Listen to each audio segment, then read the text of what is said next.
Kick it. It's candy.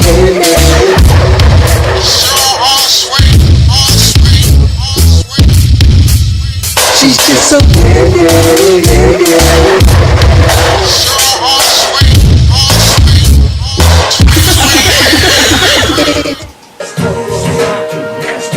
Hey, welcome guys. This is Candy, and I am here in Indianapolis, Indiana, and welcome to the Candy Internet Talk Show. What we have in the background, I'm going to introduce you to my extra special guest. I'm here interviewing, and I'm going to let you listen to a little bit of the background song. That's me, Candy, and Shorti ShortKut from Indianapolis, Indiana. So right now, stay tuned. Hold on, and we're going to introduce you to Shorti ShortKut. So let me count like 1, 2, 3. Started over, damn, sun just set. Now it's back in the sky again. Damn, deja vu. I'm hitting from behind you. Welcome back, guys. This is your host, Candy, and I am the Candy Internet Talk Show here in Indianapolis, Indiana. Thank you guys for tuning in, and I'm about to sit down, get out of the way, and introduce my extra special guest, Shorti ShortKut. What up, Candy? What up, Candy Show? What up, Internet, worldwide? You know, what's going on? Oh, is that all you gotta say? Oh, it's your man ShortKut, you know, representing Cut Style Media, Cut Style Graphics, Cut Style whatever, you know. So, you know, the legend, I guess I'm self-proclaimed legend, so I got a nice little resume going. Okay, well, Shorty, I appreciate you being on the Candy Talk Show today. Thank you very much. Thank you for having me. Guys, just in case you don't know, Shorti ShortKut has been on the Candy Talk Show, Candy Internet Talk Show, a few years ago. We gave you a little snippet. Again, that's what happens. We gave you a little bit of history from the both of us and how we came about. But just for those who don't know, Shorti ShortKut, tell me who you are. Tell us who you are. How long you've been around? What exactly do you do? Well, Naptown, Indianapolis, Indiana, native, born and raised here.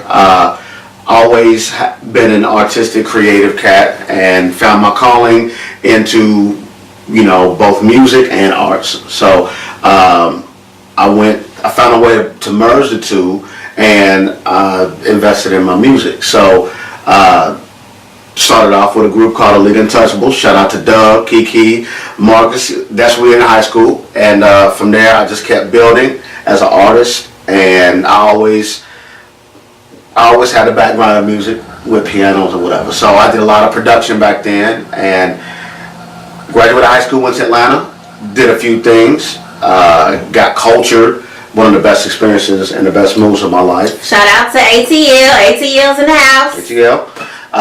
Shannon Howe too. Shout out to Shannon Howe. Okay. Shout out to Shannon Howe, you know.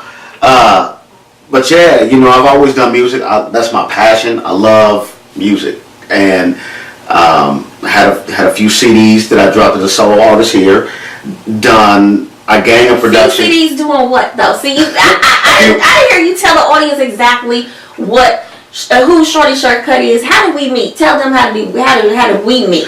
We met back when I was signed to Worldwide Records. Shout out to Big Tone. Worldwide? Yep, Worldwide. Shout out to Tone and Chaos. We were just talking about where you at. So if you see this, first off, like the post, and then, you know, holla at us.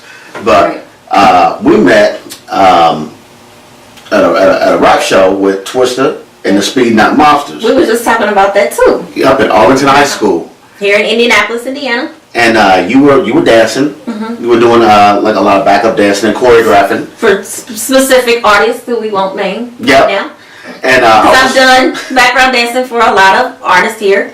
So. And I was the rap artist that was signed to Worldwide Records. So we met at the Twista concert, which I was opening up for, and from there, I mean, we've always just done all kind of music and entertainment type of situations. I mean, we went to Philly. Okay, that's like later down the line. Oh, okay, I'm jumping.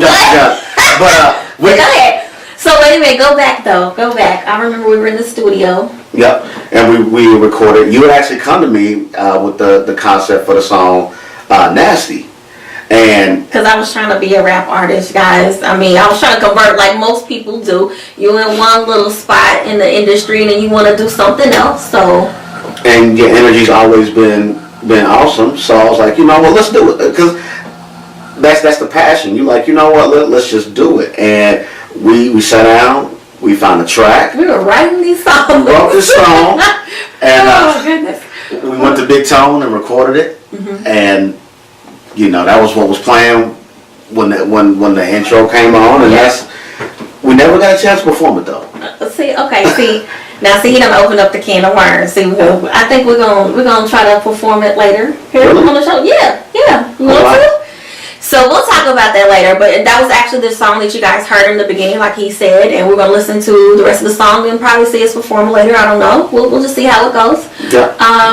So what else, Shorty, what else have you done here in Indianapolis? So you said you had a few CDs, a few albums. What's going on with that? What happened? Some of the like the benchmarks of like my career here were, you know, I had written a song for the Pacers back in 2000 when they were in the playoffs, and I had written it like right before I had dropped my album with Worldwide Records, and it was called Pacer Pride, and the Pacers were playing the Lakers, and I think it was like Game 6 or something. So there was a lot of hype around the city. So I wrote this song.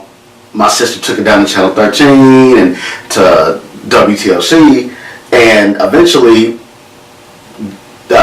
WTHR called me downtown to the Pacer party and did an interview and kind of bigged up the song. And then at the time, God Black was on, might have been TLC still. Went down to the TLC studio. Big shout out to God Black. Just, you know, just looking out.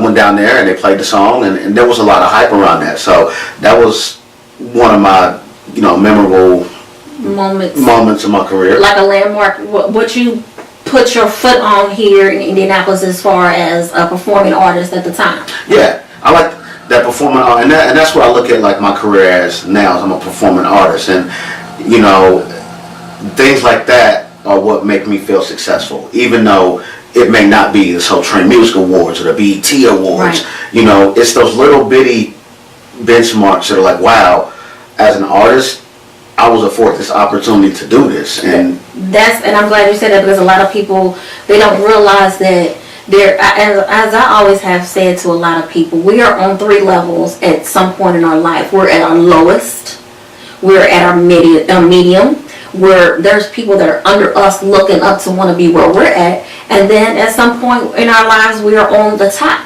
where you have a lot of people that's going to look up to us and want to be up at that level, but we know that we can't stay at the top all the time.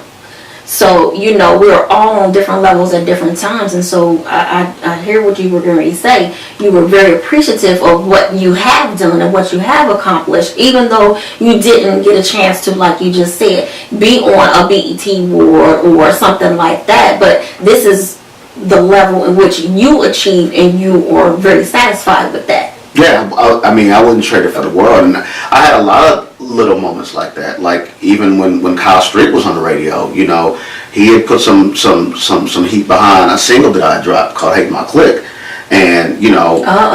Hate My Click. I remember that. Back of the page, the way so they got like a razor blade. Back in the day, like it was like, and that was so.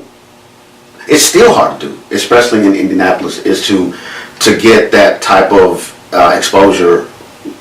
It's few people that get to do it, so you got to rewind this thing back, like back when I'm talking about age. I'm gonna rewind it back to when that happened. It's like, wow, you know, they playing I've had several times where I've heard my music played locally on the radio, and it's just like it's surreal. You know, it's like, wow, I made it. In my head, I made it, and I could have been anywhere. I could have been at a job and here, and I'm like, I made it.